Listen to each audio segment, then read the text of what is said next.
किसी के मन में इन विषयों से संबंधित अगर आ रहा हो, बीच में बोलने का मन भी कर रहा हो, तो आप बीच में मेढक की भांति उचक सकते हैं। मैं निवेदन कर दूं कि हमारे बीच में चिकित्सा के पेशे से लेकिन वरिष्ठ समाज सेवी डॉक्टर अभिषेक जैन जी बैठे हुए हैं, जो सुधा सेवालय के माध्यम से गरीब असहायों की मदद कर रहे हैं, सहायता कर रहे हैं।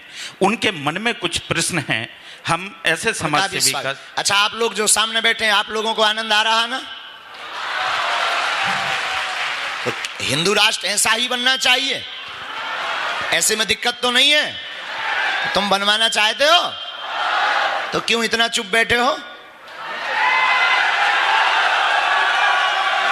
जी डॉक्टर साहब प्रणाम। जय श्री राम। प्रणाम गुरु जी। प्रणाम। मेरे आपसे 2 सवाल रहेंगे। पहला तो एक प्रश्न कर लीजिए पहले पर, जो आपको उचित लगे, फिर आपके पास दोबारा भी आएंगे। मीठी गोली बीच बीच में लेते रहना चाहिए। सनातन को बहुत से जातियां अपनी छोड़ के जा रही हैं, क्योंकि उनको आप निम्नता। उस तरफ भी देख सकते हैं। सनातन को छोड़कर बहुत सी जातियां जा रही हैं। हाँ। क्योंकि उनके अंदर निम्नता का भाव और बहुत सारे ऐसे भाव भर गए हैं, जिससे बहुत सारे लोग सनातन को छोड़ के जा रहे हैं। मतलब दूसरे पंथ में जा रहे हैं। दूसरे पंथ में जा रहे हैं जी। और बहुत सारे लोग सनातन से वापस भी आना चाहते हैं, और बहुत सारे लोग सनातन को अपनाना भी चाहते हैं। लेकिन अगर वो ऐसा करते हैं तो सनातन को नए सिरे से स्वीकार करते हैं, तो उन लोग करने वाले लोगों को सनातन में क्या गोत्र होगा? और सनातन में क्या गोत्र होगा? अगर वो नए सिरे से सनातन को स्वीकार कर रहे हैं तो उनका गोत्र क्या होगा? क्या आप उनका स्थान क्या होगा?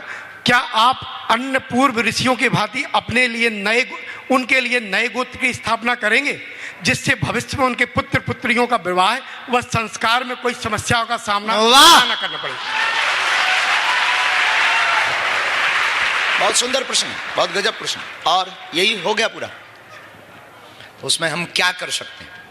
पहली बात तो आपके इस प्रश्न को हम बहुत हृदय से स्वागत करते हैं कि जो भी सनातन में आना चाहते हैं उनका वेलकम। दूसरी बात, सनातन में आने की आवश्यकता ही नहीं है, जो जहां है वो सनातनी है, ये मान लें।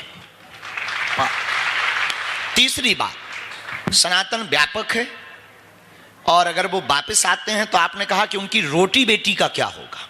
शायद आप ये कहना चाहते हैं, अगर कोई सनातन में घर वापसी करता है तो उनकी रोटी बेटी का क्या होगा? पहली बात तो वो जिस समाज से गए हैं उन समाज के लोगों को हम ये कहेंगे कि धोखे से अगर कोई सुबह का भूला शाम को आ जाए, उसका स्वागत वैसे ही करना चाहिए जैसे माँ 10 साल बिछड़े हुए बेटे के मिलने पर स्वागत करती है। उसी प्रकार उस समाज और जाति के लोगों को, फिर भी कहना सरल है, इसको चरित्र पर उतारना बहुत कठिन है। तो उसके लिए बहुत जल्दी हम कोशिश करेंगे। गोत्र तो नहीं बना सकते, क्योंकि गोत्र हमारी ऋषियों की परंपरा की, एक आध्यात्मिक परंपरा की एक बहुत, लेकिन बागेश्वर परिवार बना सकते हैं कि जो घर वापसी करके आएंगे उनको बागेश्वर परिवार की लिस्ट में जोड़ा जाएगा, और वो फिर अपने अनुसार अपनी पद्धतियों का अनुकरण करके अपने जीवन की प्रत्येक जो उनके अनुबंध संबंध रीति रिवाज है, उनको वो अपनी जो पूर्व में अपनाते थे वही अपना सकते हैं। एक इसमें और हम आपको बहुत अच्छी बात बता दें जानकारी के लिए, किसी को अपने दादा परदादा के बारे में अगर पता नहीं है तो प्रयागराज जावे, वहां क्या निकलो आवे? सिजरा। प्रयागराज में पंडों के पास में 8-8, 10-10, 20-20 पीढ़ी पुराना सिजरा रखा हुआ है।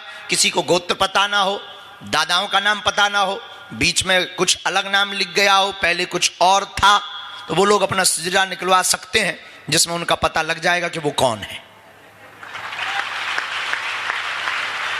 और फिर उस जाति में देखो, भारत में सबसे बड़ा कैंसर का जहर है जातिवाद वर्तमान में। इसीलिए हमने ये मंच तैयार किया है कि वर्तमान भारत को अगर समृद्ध बनाना है तो जातिवाद, पहले भी जातियां थी परंतु जातिवाद नहीं था, अब जातिवाद से हटकर हम सब हिंदू एक हों। धन्यवाद, बैठिए।